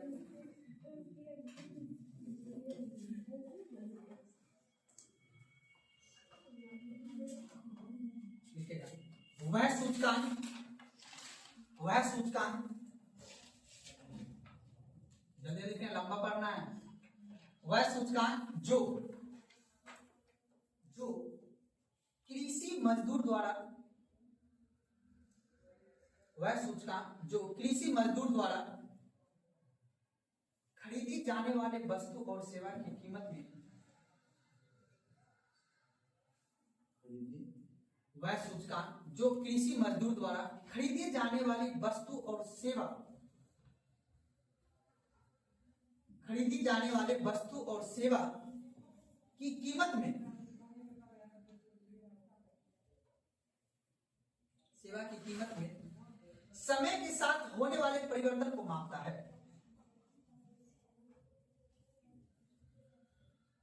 कीमत में समय के साथ होने वाले परिवर्तन को मापता है।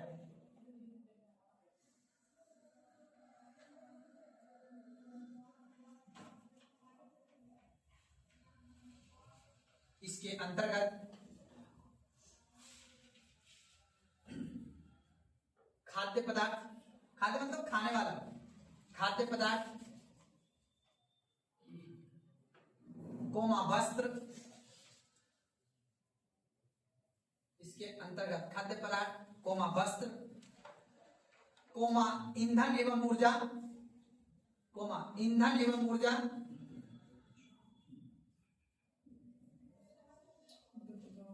शिक्षा, स्वास्थ्य, परिवहन, शिक्षा, स्वास्थ्य, परिवहन,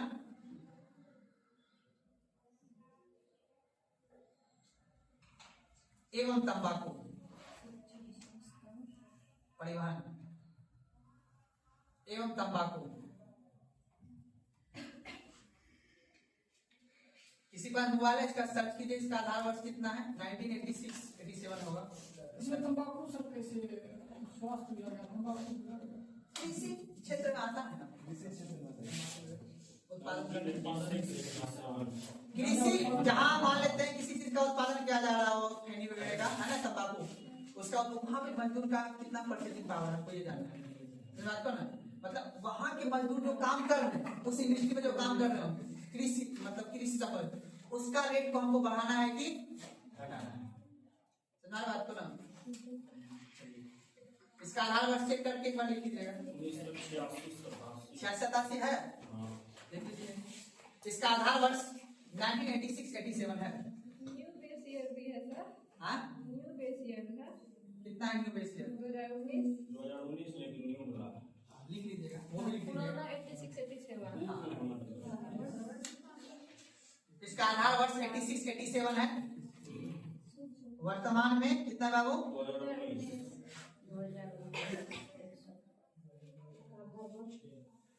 चलिए अगला पॉइंट लिखिएगा। मार्क कमजोर है क्या? चलिए अगला लिखिए CPI RL।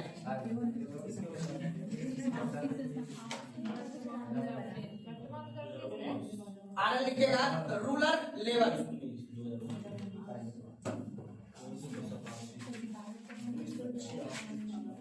रूरल लेवल लिखिएगा CPI RL। अगला लिखिएगा CPI RL रूरल लेवल।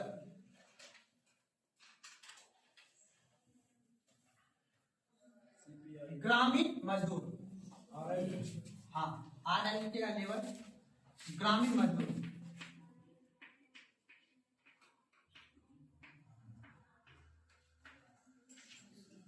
चलिए लिखिएगा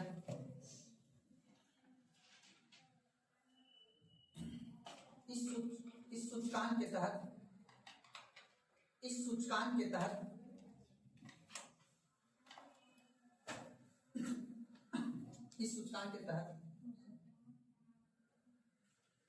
कृषि मजदूर के साथ साथ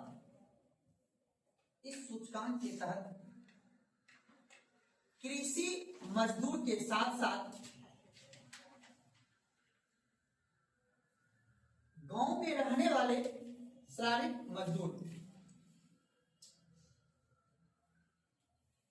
कृषि मजदूर के साथ साथ गांव में रहने वाले शारीरिक मजदूर, हाँ शारीरिक जो शरीर से काम करता हो, शारीरिक मजदूर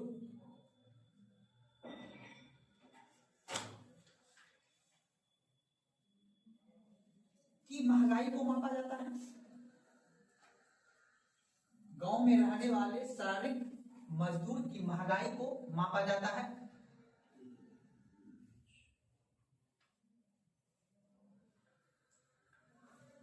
कोई दिक्कत?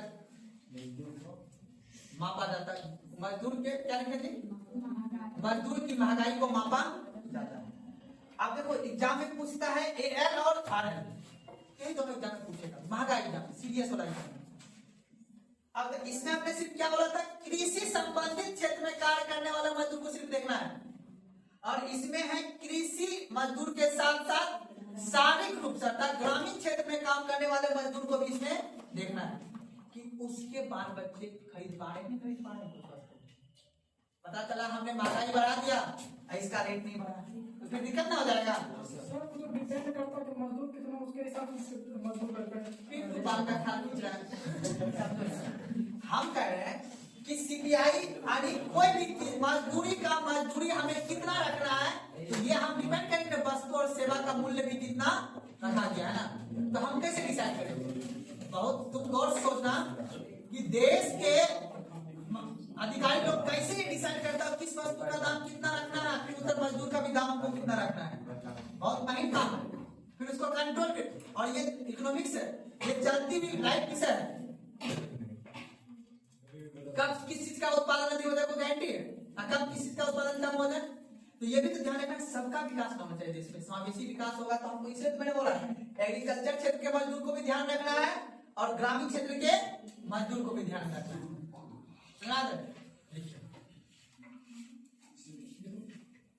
लिखिएगा, लिख लो एक पॉइंट और। गांव में रहने वाले मजदूर के परिवार द्वारा, हाँ इसी में गांव में या ग्रामीण में जो है, गांव में रहने वाले मजदूर परिवार के द्वारा, गांव में रहने वाले मजदूर परिवार के द्वारा उपभोग की जाने वाले वस्तु एवं सेवा, उपभोग की जाने वाले वस्तु एवं सेवा, उपभोग की जाने वाले वस्तु एवं सेवा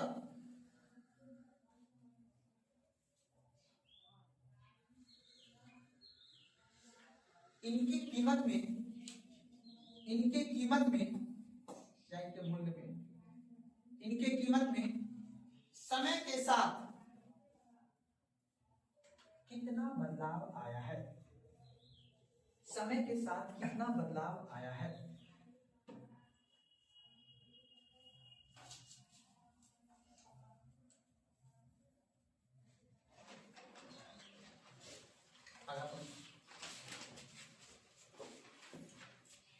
क्या लिखा है लाइन कुछ नहीं समझ में आया? वही बात, दो डिफिनेशन मैंने लिखाया है। एक डिफिनेशन मैंने लिखा है क्या भाई, कृषि मजदूर के साथ साथ गांव में रहने वाले शारीरिक मजदूर को काम करने वाले की महंगाई को हम क्या करते हैं, मापते हैं, इसी सूचकांक।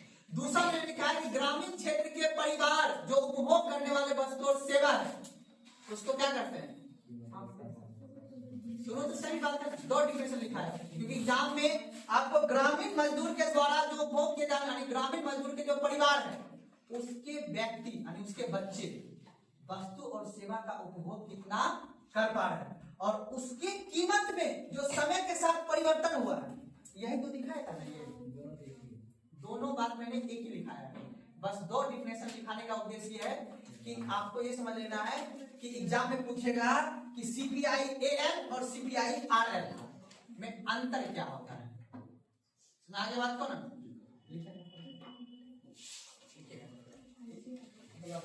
हाँ, इस सूचकांक को श्रम मंत्रालय द्वारा जारी किया जाता है, इस सूचकांक को श्रम मंत्रालय द्वारा जारी किया जाता है, इस सूचकांक को श्रम मंत्रालय द्वारा जारी किया जाता है। अगला पॉइंट,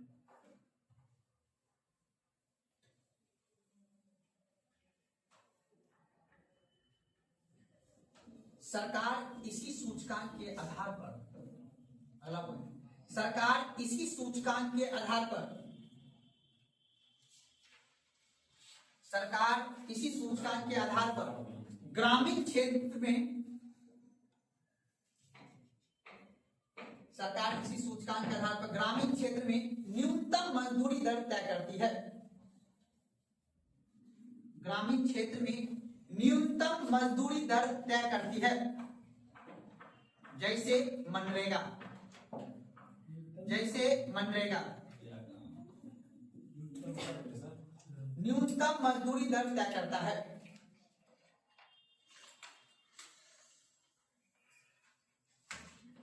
कोई दिक्कत? एनओटी नोट लगा लीजिए, नोट में बस लिख लीजिएगा सीपीआई एएल एवं सीपीआई आरएल में अंतर।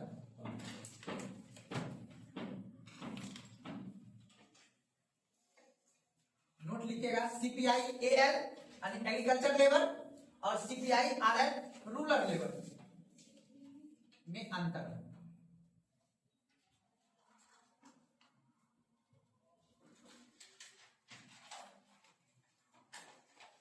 लिख लीजिएगा घर से ना, कोई दिक्कत है ना। बस इसमें ये लिखना है एएल में, इसके अंतर्गत उस मजदूर को शामिल किया जाता है एएल में जो कृषि गतिविधियों से शामिल हो, और आरएल में लिखा जाएगा इसके अंतर्गत कृषि मजदूर के साथ साथ शारीरिक मजदूर भी शामिल हो। बस यही दोनों अंतर, यही एग्जाम में पूछता है। सीपीआई एएल लिखिएगा, सीपीआई एएल लिखिएगा,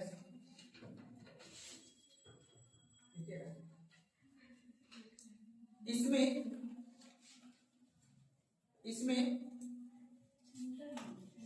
सीपीआई एएल में इसमें खेती से जुड़ी हुई गतिविधियों को, इसमें खेती से जुड़ी हुई गतिविधियों को, खेती से जुड़ी हुई गतिविधियों को ब्रैकेट लिख दीजिएगा मजदूर, मजदूर को शामिल किया जाता है।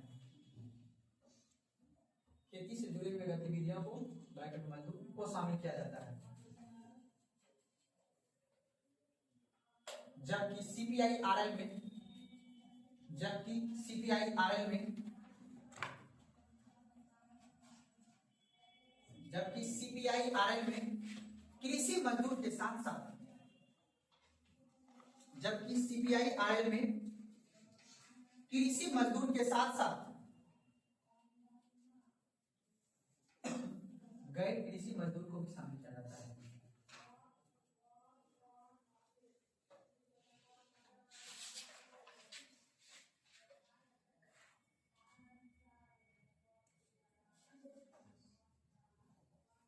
और सीपीआई संयुक्त कंबाइंड, गैर कृषि मजदूर को भी शामिल। और लिखिए कंबाइंड, सीपीआई कंबाइंड संयुक्त, इंग्लिश हिंदी में लिखिए संयुक्त, ब्रैकेट लिखिए ग्रामीण और शहरी।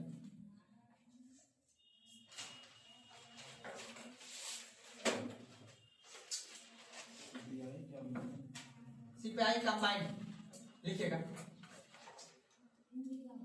संयुक्त, ब्रैकेट लिखिएगा ग्रामीण और शहरी। क्या करोगे एग्जाम में क्वेश्चन ही पूछता है घुमा के, ये जो क्वेश्चन पूछता है ना उसी बच्चे से पढ़ेगा जो डेडिकेटेड, जितना पॉलिटी को डेडिकेटेड साथ में देते ना उतना अगर इकोनॉमिक्स को डेडिकेटेड से जाएगा तब जाके यहाँ का क्वेश्चन बनेगा। सीपीआई डब्ल्यूपीआई का तो बन जाएगा है कि नहीं है, लेकिन ये सीपीआई एएल सीपीआई आरएल ये बहुत टफ हो जाता है। कंबाइंड लिखिए, लिखिए सबसे पहला ऑब्जेक्टिव लिखिए, यह मुद्रा स्थिति मापने का आधुनिक पैमाना है। यह मुद्रा स्थिति मापने का आधुनिक पैमाना है। यह मुद्रा स्थिति मापने का आधुनिक पैमाना है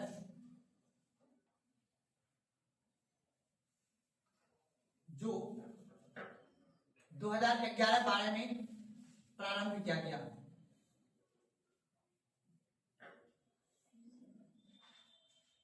जो 2011-12 में प्रारंभ किया गया तथा इसे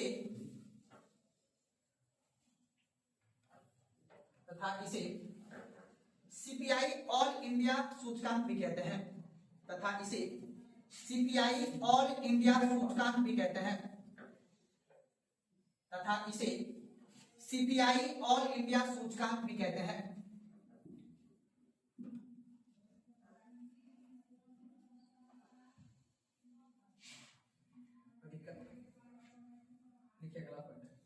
इसे क्या कहते हैं सर? तथा इसे सीपीआई ऑल इंडिया सूचकांक भी कहते हैं।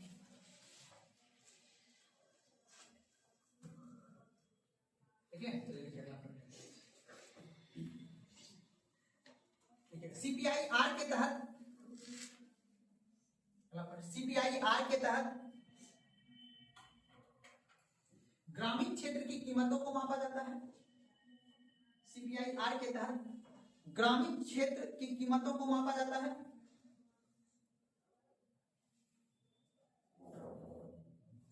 तथा ग्रामीण क्षेत्र की कीमतों को मापा जाता है तथा सीपीआई यू के तहत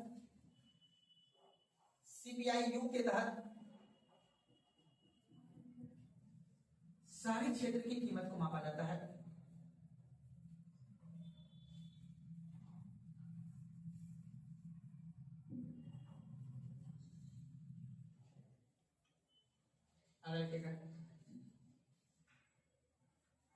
इसे इस सूचकांक को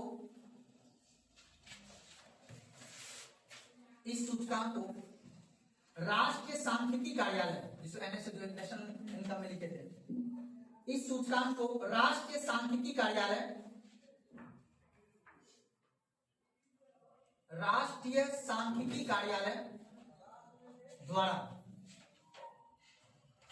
द्वारा हर माह जारी किया जाता है। हर माह जारी किया जाता है। चलिए नोट लगाइए। राष्ट्रीय सांख्यिकी कार्यालय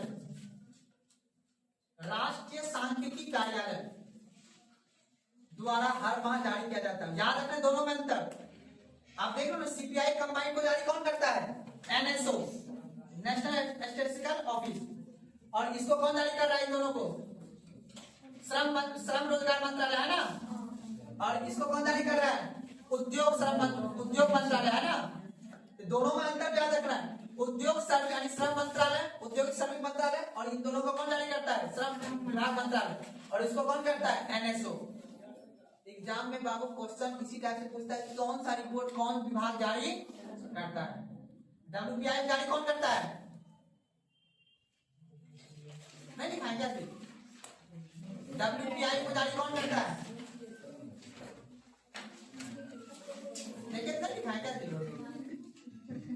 क्या लिखा है किसके द्वारा? श्रम ब्यूरो WPI को। होलसेल प्राइस इंडेक्स नहीं लिखा है, किसके द्वारा जारी किया जाता है?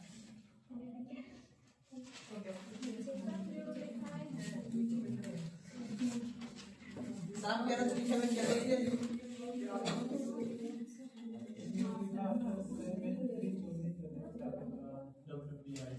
क्या बोले जी?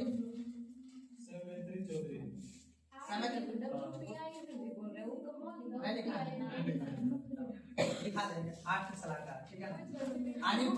आर्थिक मंत्रालय के आर्थिक सलाहकार नहीं लिखा, मोस्टली बोला जाता है जिसको, ठीक है ना? Ministry of ministry statistics officer के द्वारा, ठीक है ना? तो याद रख लीजिएगा। अभी मोस्टली लिखाएंगे, अंतर लिखाएंगे तो लिख के सब नोट लगाएंगे। अब मोस्ट इंपॉर्टेंट क्वेश्चन नोट लगाइए, यहां से देखो क्वेश्चन पूछता है, सबसे फेवरेट क्वेश्चन है इसका। इस रिपोर्ट के आधार पर आरबीआई अपना रेपो रेट तय करती है। इसी रिपोर्ट के आधार कि देख लेगा कितना महंगाई बढ़ा है ग्रामीण क्षेत्र का और कितना बढ़ा है शहरी क्षेत्र का, उसी आधार पर अपना रेपो रेट को क्या कर लेगा, तय कर लेगा। अब दिमाग में आया कि आरबीआई अपना मॉनेटरी पॉलिसी कैसे बनाता होगा? रिपोर्ट आएगा, सारा खेल इकोनॉमिक्स में किसका है? इन्फ्लेशन का, महंगाई का है। महंगाई बढ़ेगा घटेगा, उसी के आधार पर मार्केट में पैसा देना है तो नहीं देना है, श्रद्धा को बढ़ाना घटाना है। समझ में आए बात को ना? तो लिखिए नोट में, आरबीआई अपने रेपो रेट को तय करने के लिए, आरबीआई अपना रेपो रेट को तय करने के लिए, आरबीआई अपना रेपो रेट को तय करने के लिए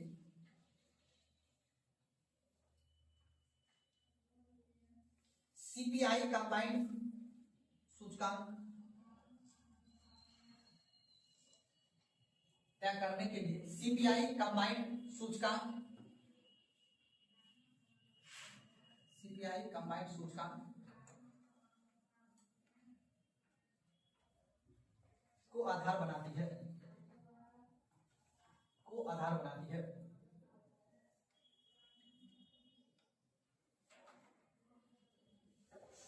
अब देखो ध्यान समझना,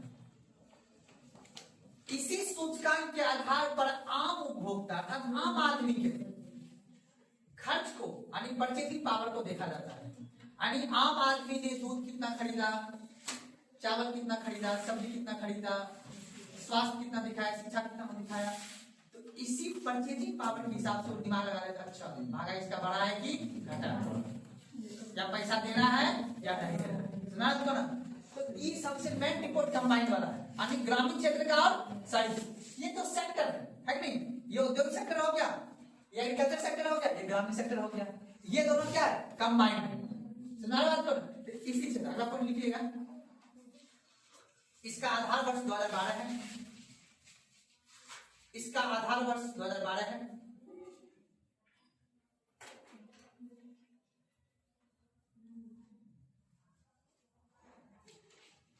इसके बास्केट में, इसके बास्केट में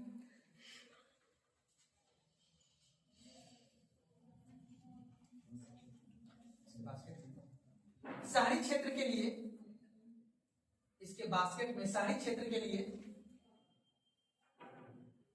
खाद्य पदार्थ कोमा ईंधन एवं आवास को रखा जाता है, जबकि ग्रामीण क्षेत्र के लिए,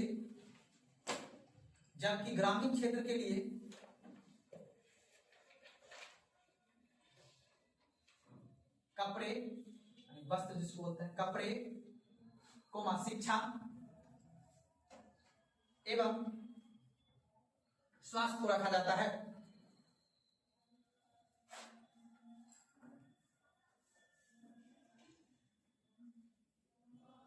स्वास्थ्य को रखा, कोई दिक्कत? यहां तक समझने में कोई दिक्कत है ना? टॉपिक लिखिए सीपीआई और डब्ल्यूपीआई में अंतर। टॉपिक लिखिएगा सीपीआई और डब्ल्यूपीआई में अंतर।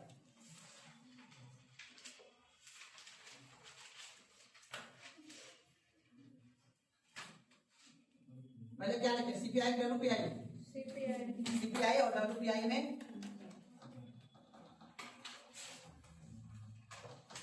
कोई दिक्कत? चलिए अगला टॉपिक फिर जगह छोड़ दीजिएगा 4-5-7 लाइन घर से लिख के आना है, ठीक है ना? क्या लिख लीजिएगा? टॉपिक लिखिएगा पीपीआई, टॉपिक लिखिए पीपीआई, छोड़ दीजिए। हाँ उसको छोड़ दो घर से सीपीआई लिखिएगा। का डब्ल्यूपीआई की क्या बोले? सीपीआई का डब्ल्यूपीआई की सीपीआई का सीपीआई और डब्ल्यूपीआई में अंतर लिख लिया ना, तो 5-6 लाइन छोड़ देना, घर से बना के आना है। अब लिखना है टॉपिक वाला पीपीआई, प्रोड्यूसर प्राइस इंडेक्स, उत्पाद मूल्य सूचकांक।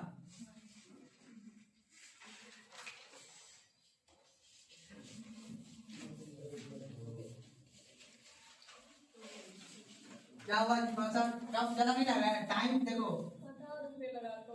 माथा अभी बहुत पढ़ना, अभी 1 घंटा और कितना टाइम हुआ सब लोग बताओ हो गया टाइम। कितना हुआ है? 4-5 या 4-10 तक बैठना, रोज छुट्टी 1.5 घंटा में हो जाता है, ठीक है ना? वैसे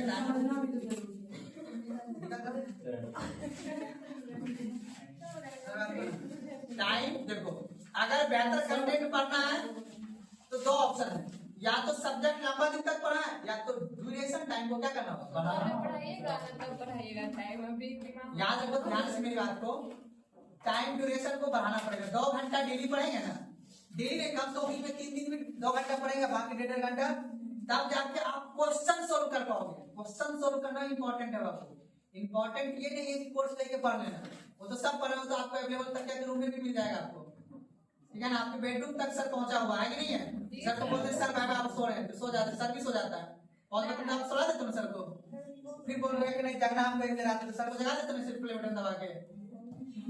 क्या लगता है वैसे करने से एग्जाम निकल जाता है? और इस बात आपका भी यूट्यूब पे बताते सोते हैं। तो इसलिए एक बात को याद रख लेना है कि कोशिश ये करना है कि अपने माइंड को दिन में वर्क कराना है, क्योंकि एग्जाम दिन में आपके रात में एग्जाम करना है, एग्जाम कंडक्ट कराएगा।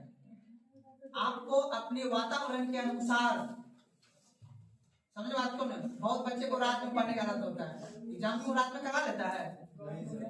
आप अपने दिमाग को चलाने की कैपेसिटी को दिन में रखें, व्यस्त टाइम में रखें, क्योंकि एग्जाम भी आपको उसी इन्वायरमेंट में देना है। तो जिस तरह से आपको एग्जाम देना है उस हिसाब से।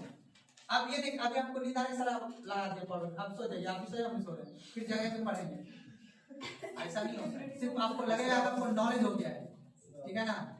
आपको जब तक आप रात होता है बौद्धिक जुगाली, जुगाली समझते हो?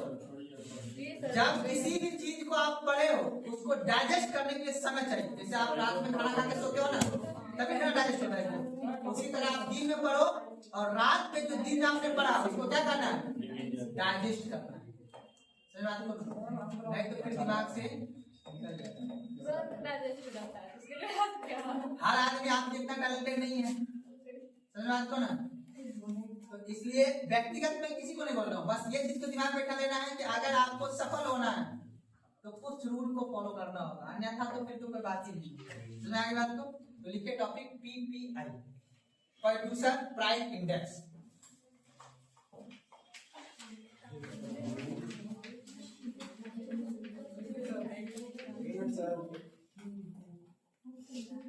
प्रोड्यूसर प्राइस इंडेक्स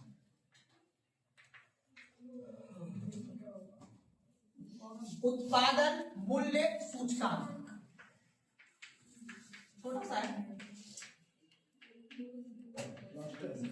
लास्ट से वो लास्ट में ही है, अभी बहुत टॉपिक है। लिखिए उत्पादन समझ गए ना? इसके अंतर्गत क्या समझना है? यानी कोई भी वस्तु जिस कंपनी के उत्पादन करने में कितना कॉस्ट लगा है, यानी किसी वस्तु के उत्पादन करने में लागत बढ़ा है या कमा है, इसी का माप किया जाता है किसके द्वारा? पीपीआई के द्वारा। बस इस चीज को समझ लीजिए। यह सूचकांक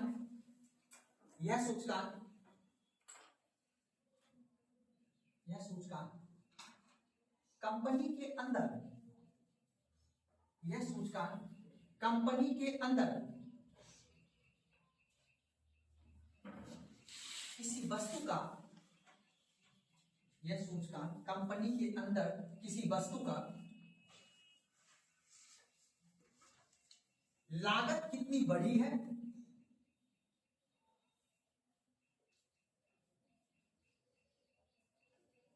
लागत कितनी बढ़ी है, अर्थात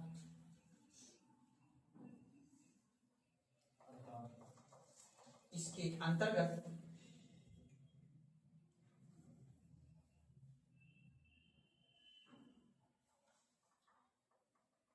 महंगाई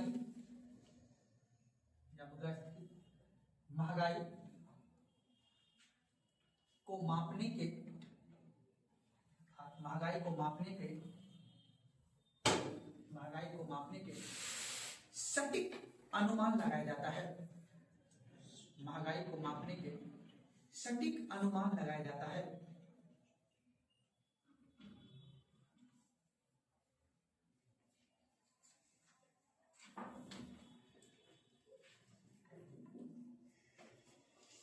किसी कंपनी में किसी वस्तु के उत्पादन करने में लागत कितना लगा है, इसी का अनुमान किया जाता है किसके द्वारा, पीपीआई के द्वारा।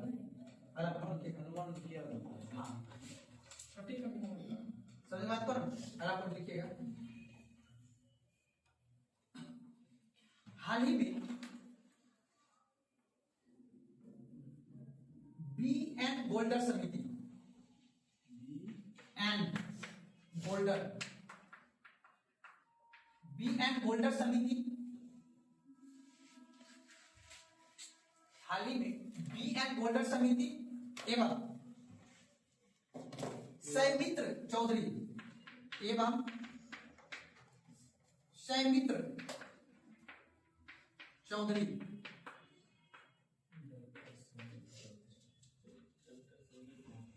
ठीक है ना, सौमित्र चौधरी के द्वारा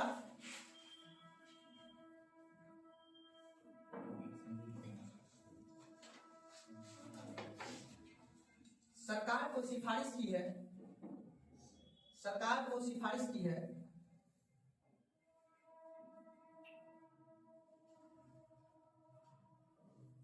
कि महंगाई की गणना पीपीआई, महंगाई की गणना पीपीआई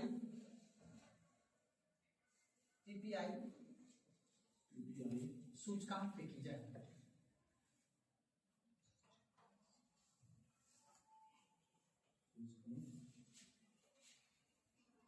सूचकांक पर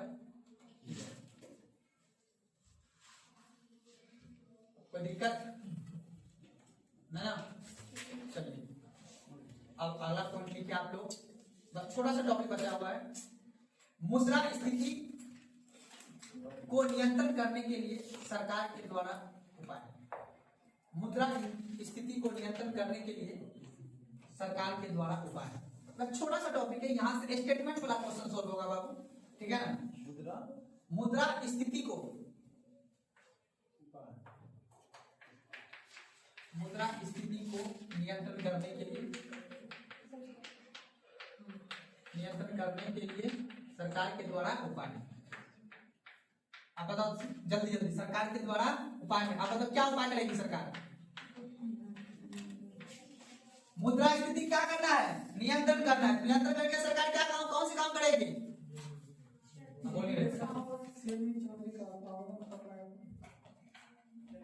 अगर मांग में अगर वृद्धि हो जाएगी तो सरकार उसके लिए क्या करेगी?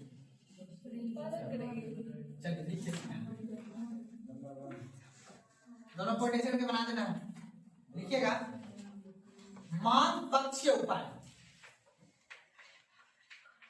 मांग पक्षीय उपाय। दूसरा लिखिएगा आपूर्ति पक्षीय उपाय, आपूर्ति पक्षीय उपाय।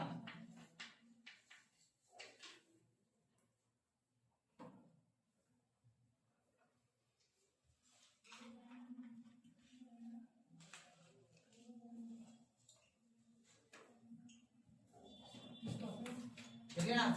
चलिए अब मांग पक्ष उपाय क्या हो जाएगा बाबू? मांग में क्या हो जाए? कमी हो जाए। मांग में क्या हो जाएगा? कमी। हम मांग के लिए बोल रहे हैं, मांग में वृद्धि नहीं, मांग में क्या बोल रहे हैं? कमी हो जाए। तो अगर मांग में किसी वस्तु का क्या हो जाए? कमी। मांग में